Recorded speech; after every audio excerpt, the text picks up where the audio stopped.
Our choir will now sing the hymn, Dear Lord and Father of Mankind.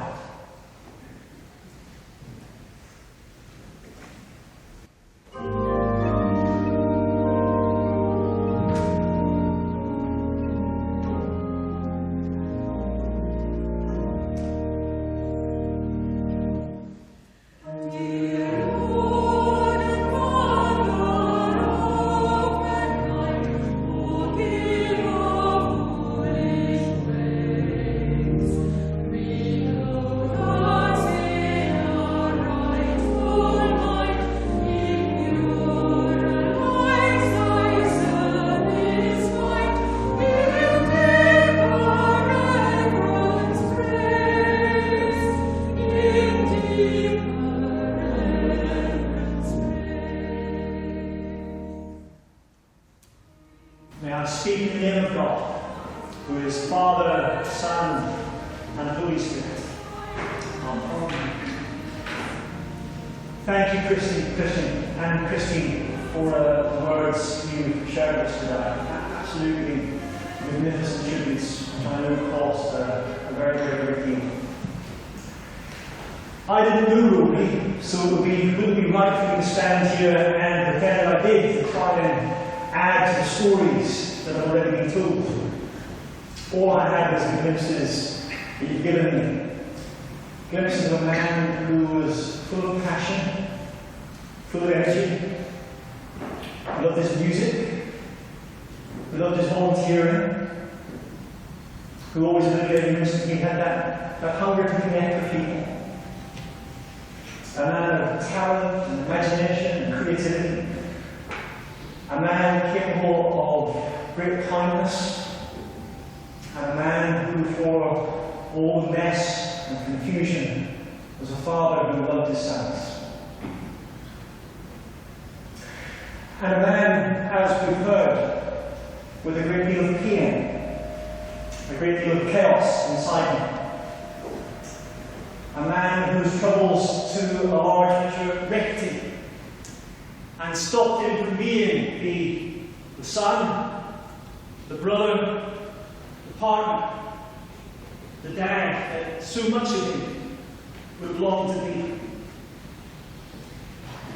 And it stopped so many of you from being who you wanted to be in Rory's life. For a man who had that hunger to connect with people, he found sure ways of driving so many of them away.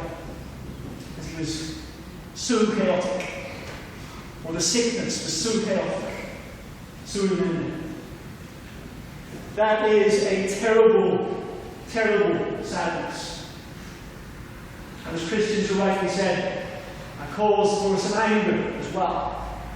And we shouldn't be shy or coy about naming anger.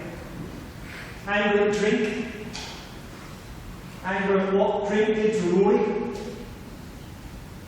Anger, even if part of you think it's unfair, anger at Rory himself.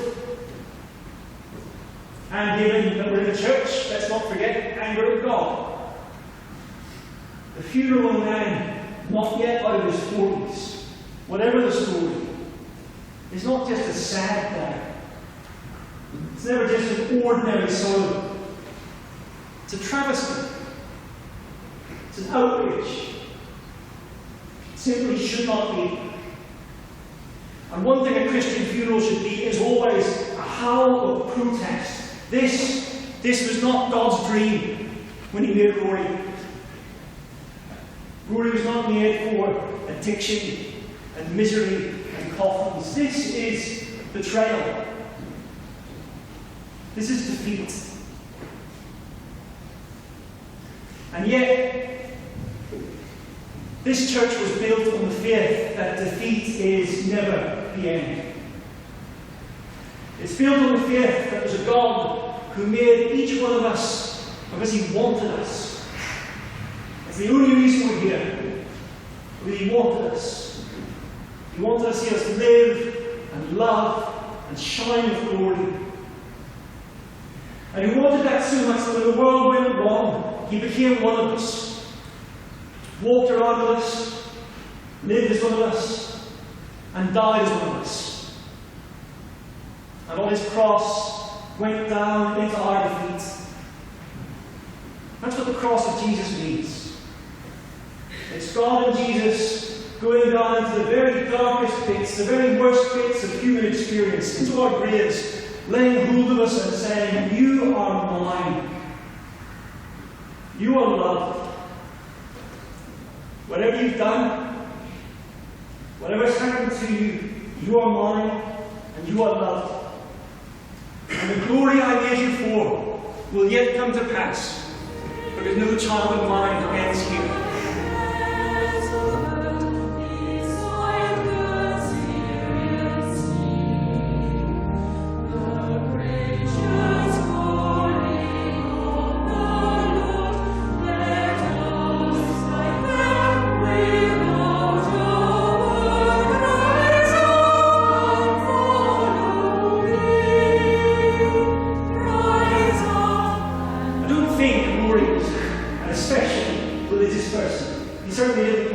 Church every week. I don't know what he thought about God or Jesus. I suspect he did think about him quite a bit, but I don't know what he thought. I do know this. The answer to the question doesn't matter very much. God on the cross doesn't say, only if you did the right things, only if you thought the right things, only if you were the right kind of person.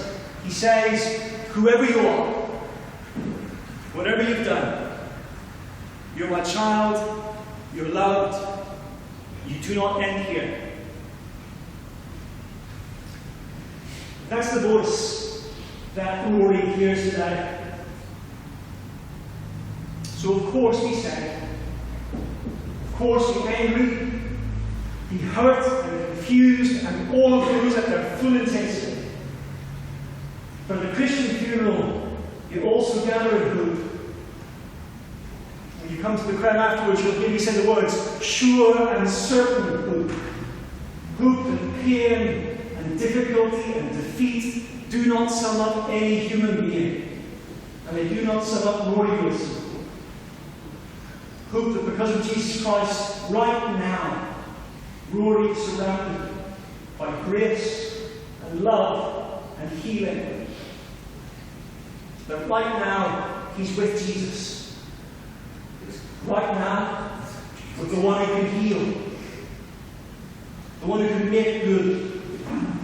The one who can bring life and light and love where everything seemed lost. Your friend, your son, your brother, your dad, he's with Jesus. And you can leave him there, because he's safe.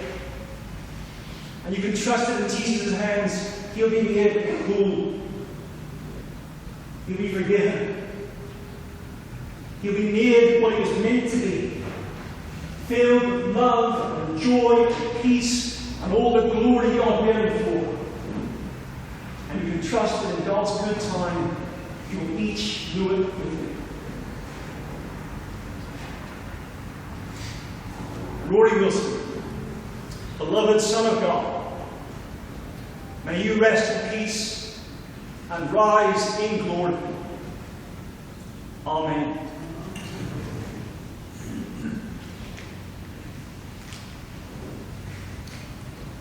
Let's bow our heads to pray.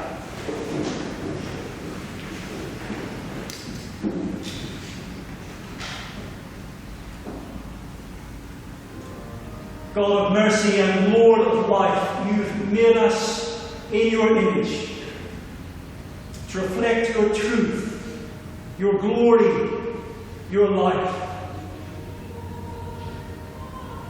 I give you thanks for Rory, for all that was good in his life, the memories that we treasure today.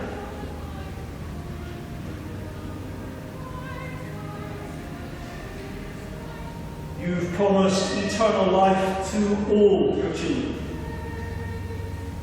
Remember for good this your son Rory, as we also remember him.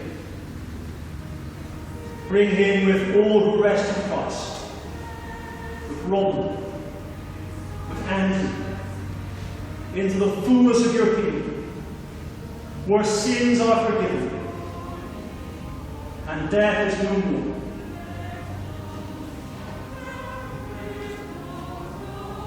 Your almighty power brings joy out of grief and life out of death. Look in mercy upon all who mourn. Today especially, we pray for Christy, John, for Timothy, Christian, Julian, and Olivia, for Ellis and Boone,